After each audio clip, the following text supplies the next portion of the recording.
안녕하십니까. 사랑과 기쁨과 희망을 드리는 사임이었습니다. 자, 여러분들, 금속 원소하고 비금속 원소 전 강의에서 우리가 잠깐 언급을 했는데, 금속 원소의 특징과 비금속 원소의 특징은 뭐 간략하게 얘기를 드린다면, 금속 원소는 뭐 주로 뭐 고체 또는 수는 액체로 존재하는 거죠. 그 정도로. 그다음 비금속 원소는 주로 뭐 기체, 주로 기체죠. 근데 단 고체도 있고요. 그러니까 아이오딘 같은 경우는 흑자색 고체 덩어리입니다. 그다음에 브로민 같은 거는 액체, 그죠? 자, 그다음에 금속 원소와 비금속 원소의 가장 주된 특징은 광택이 있고 열과 전기 전도성이 잘 크게 나타나면 그거는 금속 원소고요. 그다음에 비금속 원소는 광택이 없거나 왜 기체니까 주로 또는 열과 전기 전도성이 작게 나타난다는 게 특징입니다. 단 탄소 같은 비금속 원소는 흑연 같은 종류는 다르죠.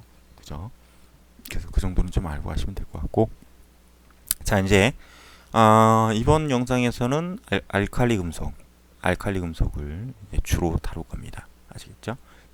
자, 알칼리 금속은요. 알칼리 금속 주로 일족 원소인데 단 H 수소 제외죠. 그죠? 수소 제외. 그래서 대표적인 예로 리튬, 그다음에 나트륨, 그다음에 칼륨, 루비디움, 그죠? 루비디움 등등이 있다. 세슘도 있는데 이 세슘은 다루지 않을게요, 여러분들. 자, 대표적인 이제 특징은 첫째로 주로 이제 고체로 되어 있고요. 고체로 되어 있고, 그다음에 이 녀석들도 금속이니까 광택을 띠겠죠? 광택을 띈다. 오케이. 띈다라는 거. 자, 두 번째가 좀 중요한데요. 다른 금속에 비해서 밀도가 작습니다. 밀도가 작고요. 얘는 단단하지가 않아요. 아시겠죠? 그래서 칼로 쉽게 잘릴 정도로 무른 금속이다. 무른 금속. 자, 이게 왜 꽤 중요하다고 얘기했느냐? 자, 밀도는 무거운 정도인데 밀도가 매우 작기 때문에 이따가 또 설명을 드리겠지만 물과의 반응을 시킬 때 요거를 칼로 잘라서 덩어리를 살짝 위에다가 물에다가 놓으면 물 위에 둥둥 떠서 반응을 합니다. 물 위에 떠서 반응해요. 자, 이건 좀 알고 가셔야 돼요. 떠서 반응한다. 격렬히 반응하죠. 왜냐? 얘네들은 반응성이 셉니다. 왜요? 일족 원소들은 전부 다 전자 한 개만 잃어버리면 되는 것들이기 때문에 반응성이 상당히 다른 금속에 비해 크게 나타납니다. 다른 녀석들은 한 개만 떼내는 게 아니라 뭐 두 개를 떼내거나 또는 세 개를 떼내야 되기 때문에 한 개 떼낼 때보다는 좀 시간이 걸리겠죠. 그래서 이 녀석들은 반응성이 매우 크다. 아시겠죠? 오케이. 그런데 밀도가 작기 때문에 떠서 반응한다는 거 중요하고요. 자, 세 번째. 자, 아까 분명히 얘기했죠. 전자 한 개만 잃어버리면 되기 때문에 반응성이 매우 큽니다. 그래서 물과 매우 빠르게, 즉 물과 격렬히 반응한다. 격렬히 빠르게 격렬히 반응한다. 아시겠죠?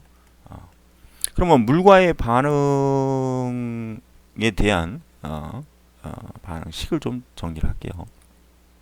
자, 두 개의 이건 전부 다 금속이니까 금속을 통칭해서 적을게요. 금속은 메탈이죠, 그죠? 메탈, 그죠? 그러면 두 개의 메탈. 그럼 여기에서 메탈이라는 건 리튬이 될 수도 있고, 나트륨이 될 수도 있고, 칼륨이 될 수도 있고, 루비디움이 될 수도 있고, 아시겠죠? 두 개의 메탈이 물하고 반응하면, H2O하고 반응하면, 자, 이 녀석이 어떻게 되느냐면 NaOH가 됩니다. NaOH가 된다라는 자, MOH죠. 죄송합니다. 죄송해요. MOH. 오케이. 그러면 MOH가 되는 건데 중요한 건 여기에서 잘 봐요. 여기에서 더 중요한 건 H2 기체가 돼서 빠져나와요. 오케이. H2 기체가 돼서 빠져나옵니다. 그러면 이게 무슨 얘기냐면, 자, 일단은 그러면요. H가 두 개예요. 그 다음에 여기에서는 산소가 하나, H가 두 개, 됐고요. 그 다음에 근데 여기 H가 두 개고 여기 H 또 하나 했으니까 H가 세 개죠. 그럼 이거의 개수를 좀 맞춰줘야겠네. 그죠? 그리고 여기에 메탈이 두 개니까 여기에 2를 써줘서 개수를 맞춰줘야 돼요. 아시겠죠? 오케이? 그러면 이때는 이제 여기에서 2일은이 산소 2개, 2일은이 수소 2개, 그럼 산소 2개니까 여기 앞에다 2 써주면 2일은 수소 4개, 그럼 여기에서 수소 2개, 여기서도 2개, 그죠? 그럼 토탈 4개 됐네. 그럼 반응식은 이렇게 꾸며주면 되는 거예요. 근데 이 반응식은 굉장히 중요한 얘기입니다. 아시겠죠? 굉장히 중요해. 왜 그러느냐? 자, 알카리 금속이 반응을 했더니 이렇게 됐네. 오케이. 그러면 두 개 MOH인데 이 녀석은 M 플러스 OH 마이너스 이렇게 이온화돼서 존재합니다. 사실은 아쿠에오스 이렇게 적어줘야 돼요. 수용의 상태. 그리고 여기는 가스 상태를 적어줘야 돼요. 리퀴드. 여기는 솔리드 고체. 근데 보세요. OH 마이너스라는 수산화 이온이 나왔기 때문에 이제 매우 중요하다라 했으니 이 여기에서의 액성은 염기성이겠구나. 염기성. 그럼 이거를 확인하는 방법은 페놀프탈렌 용액. 그죠? 페놀프탈렌 용액을 떨어뜨렸을 때 얘가 무슨 색으로 바뀐다? 붉게 변한다. 그죠? 붉게 변한다는 거 기억하셔야 돼요. 아시겠죠? 얘는 무조건 걸리게 돼 있어. 오케이. 자, 붉게 변화. 아시겠죠? 붉게 변화. 자, 꼭 기억해야 됩니다. 그 다음에 발생하는 기체의 종류는 수소다. 그러면 얘는 불씨를 갖다 대었을 때 뻥 소리를 한번 탄다. 왜요? 가연성 기체니까. 그 정도는 꼭 알고 가셔야 됩니다. 아시겠죠? 오케이. 그 다음에 여러분들 또 하나의 특징이 있는데 네 번째의 특징이 있습니다. 자, 잠깐만요. 네 번째의 특징이 있어요. 어떤 네 번째의 특징이 있느냐? 공기 중에 반응성이 크기 때문에 공기 중에 산소와 빠르게 반응합니다. 산소와 반응해요. 빠르게 반응. 그래서 금속의 성질인 표면의 광택을 잃어버립니다. 잃는다. 아시겠죠? 잃는다. 자, 그래서 이것도 반응식을 하나 써드릴게요. 자, 메탈이 O2하고 반응을 하게 되면, 오케이, O2하고 반응을 하게 되면 어떻게 되느냐? 자, 이 녀석은 우리 이제 여기서 조금 설명을 할게요, 여러분들. 잘 봐요. 대표적인 예로 여러분들 나트륨은 NA가 전자 하나 잃어버린다는 건 이전 강의에서 설명드렸으니까 전자 하나 잃어버리죠. 근데 O 하나는 전자 두 개로 얻어야 돼요. 두 개로 얻어서 O, E- 이렇게 돼야 돼. 그러면 1차적으로 O하고 메탈이 결합을 해야 되는데 중요한 건 산소는 두 개로 얻어야 되고요. 그 다음에 나트륨이라는 메탈은 전자 한 개를 잃어버리니까 이 두 개를 전달해 주려면 이 녀석이 두 마리 필요하죠. 그죠? 두 마리 필요하죠. 그래서 Na 두 마리하고 O 하나가 결합해서 어떻게 됩니까? M2O 요걸 만듭니다. 아시겠죠? 그럼 여기에서는 Na2O가 되겠죠? 이렇게 되겠죠. 이해 가시죠? 요게 반응식입니다. 근데 여기서는 O가 두 개네요. 그죠? 그럼 여기는 2 써줘야지. 왜? 여기 1 숨어 있으니까 1은 2. 그럼 여기는 1, 2는 2. 됐네? 근데 여기는 2는 4죠? 그러니까 여기는 4를 써주면 돼요. 그래서 반응식은 이렇게 꾸미시면 되는 겁니다. 아시겠죠? 그래서 알카리 금속에 이 반응되는 요 정도 요거는 꼭 기억하셔야 되고요. 그 반응의 전체적인 아주 디테일한 설명은 제가 하지 않도록 하겠습니다. 아시겠죠? 오케이. 이렇게 하시면 될 것 같고. 자, 그 다음에 이제 할로젠 원소. 자, 볼게요. 할로젠 원소. 17쪽이죠? 원소. 17쪽. 그럼 이 녀석들은 전자, 여기서 하나, 알카리 금속에서 특징 하나를 더 설명한다면, 전자 한 개를 잃고 일가 양이온이 된다. 일가 양이온이라는 건 그냥 플러스 양이온이 된다는 얘기예요. 이가는 2 플러스. 아시겠죠? 그럼 요거는 M이 M 플러스가 된다는 거고 전자 한 개를 잃어버린다. 이렇게 표현해 주면 돼요. 아시겠죠? 자, 그럼 할로젠 원소는 17쪽이기 때문에 이 녀석을 우리는 X로 그냥 통칭합시다. 아시겠죠? X. 그러면 요것도 특징이 17쪽 원소니까 원자가 전자수가 7개겠죠? 그러면 옥색 규칙 8개를 만족시키려면 어떻게 됩니까? 전자를 하나 얻어야겠죠?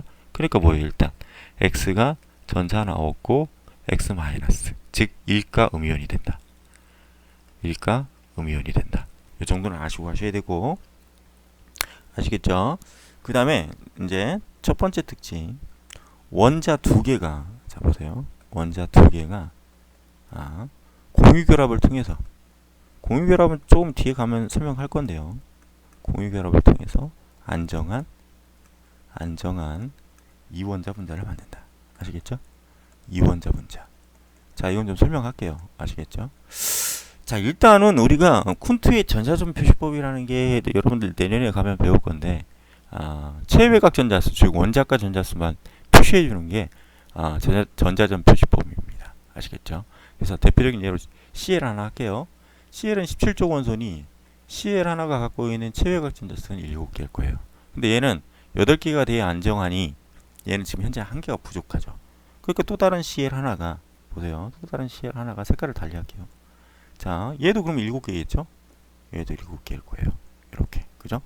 그러면 얘도 7개고 얘도 7개이기 때문에 둘 다 불안정한 상태인데 중요한 건 뭐냐면 보세요. CL이 즉 하얀색 CL이 전자 하나 내놓고 노란색 CL이 전자 하나 내놔서 이렇게 서로가 공유를 이렇게 합니다. 공유. 이렇게 공유를 해요. 그럼 어떻게 된다는 얘기입니까?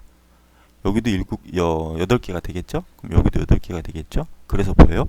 이 녀석들이 한 덩어리로 돌아다닌다. 그래서 한 덩어리의 CL인데 원자 2개가 결합한 한 덩이. 그래서 앞에 있는 숫자 1, 저 개수는요 분자수로 의미하는 거예요. 아시겠죠? 그래서 한 분자를 이루는 원자는 2개이다. 그래서 이 원자 분자이다. 이렇게 표현하는 거예요. 아시겠죠? 그럼 여기서 사이베스님, 그럼 금속은 저렇게 안 되는 겁니까? 예, 금속은 이렇게 안 돼 있어요. 금속은 금속들끼리 자유전자라는 게 존재하기 때문에 그 자유전자들이 그 금속의 원자 핵과 매개체 역할을 해서 자기네들끼리 그냥 정기적 인력에 의해서 잡아당기는 거기 때문에 그 경우는 금속의 경우는 1번의 특징, 즉 할로젠 원소의 1번의 특징을 갖고 있지 않아요. 아시겠죠? 그래서 이건 꼭 알고 가셔야 되고요. 그러면 종류는 뭐가 있는지 해봅시다.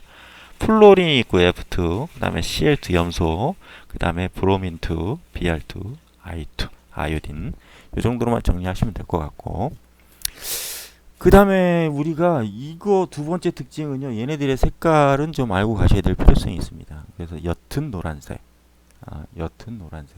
다망색이라고 부르기도 하는데, 그 다음에 CL은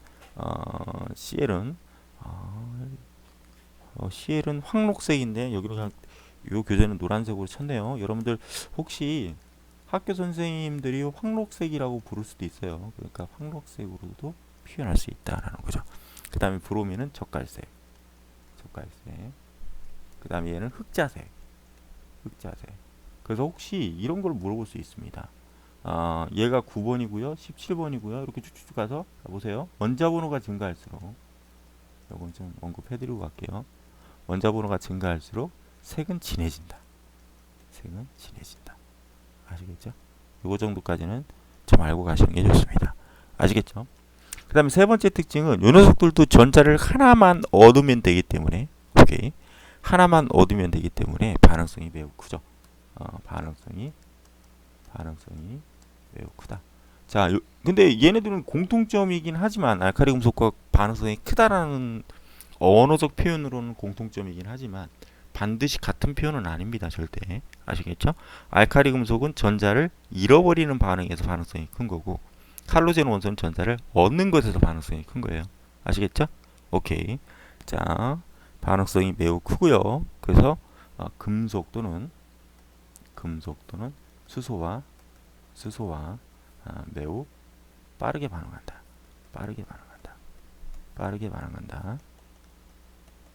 자, 그럼 일단 수소부터 먼저 설명할게요.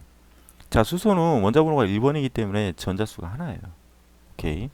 아시겠죠? 그래서 이 녀석도 비금속이기 때문에 전자를 이렇게 공유해서 2개. 왜냐면 주기율표에서 수소 같은 경우는 얘가 헬륨이잖아요. 그럼 이게 18쪽이에요. 그럼 수소는 전자가 하나인데 하나를 더 채우면 바로 다이렉트로 2번 비활성기 지록이 돼버리니까 얘는 주변에 2개만 있으면 돼요. 아시겠죠? 그래서 이렇게 존재하죠. 그래서 여러분들이 중학교 때 궁금해했던 왜 대체 H라고 안 쓰고 H2라고 쓰느냐, 이제 궁금증이 해결됐을 겁니다. 오케이. 그래서 H2라는 녀석하고 반응을 하죠. 누구랑? F2랑 예를 들어. 그럼 F는 주변에 최외곽 전자수가 7개니까 이거를 끊어내서 H 하나와 이런 식으로 공유합니다. 이렇게. 근데 F가 2마리니 H2 2마리니, 그쵸? 이런 녀석이 또 하나 생기면 되겠죠. 이런 식으로. 그죠? 그럼 HF가 2마리니 2분자가 되죠. 그래서 EHF 이렇게 된다라는 거. 오케이. 그래서 이건 나중에 뒤에 가면 또 설명을 하겠지만 비공유 결합이다. 아, 자, 공유 결합. 죄송합니다. 공유 결합이다. 이렇게 부르면 돼요. 아시겠죠? 이건 공유 결합. 자, 그 다음에 이제 나트륨하고 결합하는 거는 이온 결합입니다. 이온 결합. 자, 보세요. 보세요. 자, ENA가 Cl2하고 반응해서 ENaCl이 되는 거. 미리 개수를 맞춰버렸어요. 왜냐면 얘가 CL이 두 개니까 만약에 Na 하나하고 반응할 수가 없겠죠. 오케이. 왜? CL은 전자를 한 개 얻는 건데 NA는 전자를 하나 잃어버리는 건데 CL이 두 마리니 당연히 요 녀석도 두 마리가 필요하다는 얘기죠. 자, 그래서 대표적인 예로 NA가 Na 플러스가 되고 그 다음에 전자 하나를 잃어버리면 얘는 기브죠. 그래놓고 테이크를 누가 합니까? CL이 테이크 전자 하나 해서 그 다음에 뭐예요? CL 마이너스. 그럼 얘는 마이너스 성질을 갖고 있고 얘는 플러스 성질을 갖고 있으니 얘네 둘이는 전기적 인력에 의해서 결합이 가능하죠. 그래서 NaCl이 되는 겁니다. 아시겠죠? 그러니까 엄밀히 놓고 따지면 얘는 사실 플러스의 성질, 마이너스 성질 이렇게 갖고 있는 거예요. 그래서 이 녀석은 양이온, 요 녀석은 음이온. 그래서 우리는 이것을 이온 결합이라고 불러요. 아시겠죠? 오케이, 이온 결합. 좋습니다. 이렇게 해서 정리하시면 이쪽 부분은 뭐 크게 어려운 부분이 없다 라는 것이 되겠죠. 오케이. 그 다음에 아까 요 녀석 뭐 HF나 또는 HCl, 그 다음에 HBr, 그러면 HI. 요 녀석들 중에 우리가 얘를 생각해 보면 HCl이라는 건 염화수소고요. 요 녀석이 물에 녹아 들어가면 H 플러스. 중학교 3학년 때 배웠으니까 Cl 마이너스 이렇게 되죠. 그래서 우리는 이런 경우는 물에 녹아서 H 플러스를 내놓았으니 우리는 이거 뭐다? 산성이다. 이렇게 부를 수도 있다라는 겁니다. 아시겠죠? 자, 고생하셨습니다, 여러분들. 지금까지 사랑과 기쁨과 희망을 늘 드리는 사이먼스였습니다. 감사합니다.